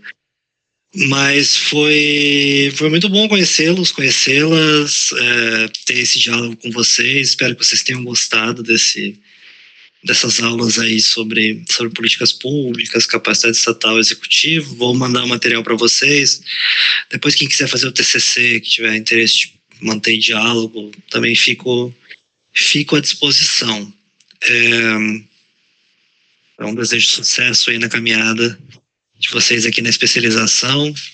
Enfim, as outras empreitadas aí que terão, acadêmicas ou não, né? Tá. Tá bom, professor. Obrigado. Viu? Valeu, gente. Obrigado aí, professor, pelas aulas. Foi ótimo. Boa noite. Obrigado. Super obrigada. Boa noite.